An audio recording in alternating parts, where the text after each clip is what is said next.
One hot July weekend, a group of city dwellers from New York decided to spend their days off in the countryside. This team of young professionals was tired of city life and yearned for a taste of nature.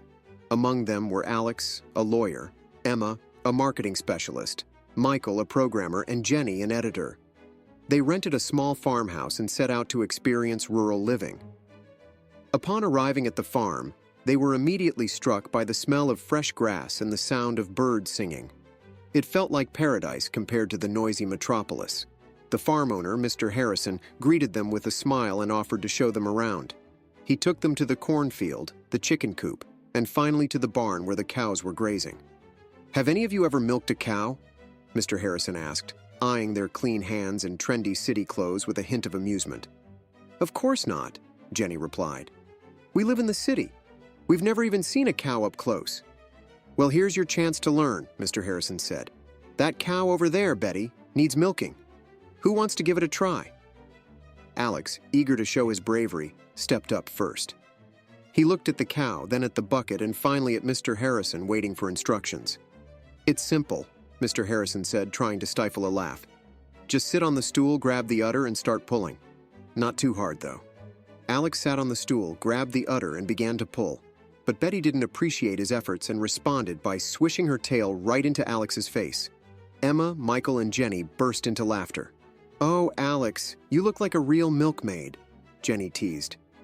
Next, Emma decided to give it a shot. She sat on the stool and grabbed the udder more gently, but her attempts were just as unsuccessful. She pulled and pulled, but no milk came out. Michael stepped in to help.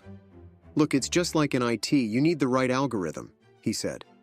Michael approached the cow and started making elaborate hand movements, as if he were a programmer trying to crack a code. But his efforts were also in vain. Betty stood calmly, seemingly aware that these were true novices. Finally, Mr. Harrison decided to show them how it was done. He sat on the stool, grabbed the udder, and began to pull gently but firmly. Within seconds, milk started to drip into the bucket. "That's how you do it," he said. "It's not hard. You just need a bit of practice." After several attempts and much laughter, our city dwellers finally managed to milk Betty. They felt like heroes.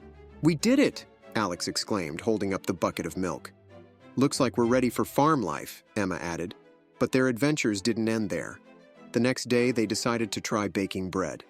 Predictably, their first attempt resulted in burning all the kitchen equipment. "Well, at least we milked the cow," Michael consoled everyone, staring at the charred loaves of bread. In the end, the weekend turned out to be a real adventure for them. They returned to New York with new stories and a feeling that they'd be slightly more prepared for country life next time. Meanwhile, they laughed at their misadventures while enjoying their morning coffee in familiar city cafes.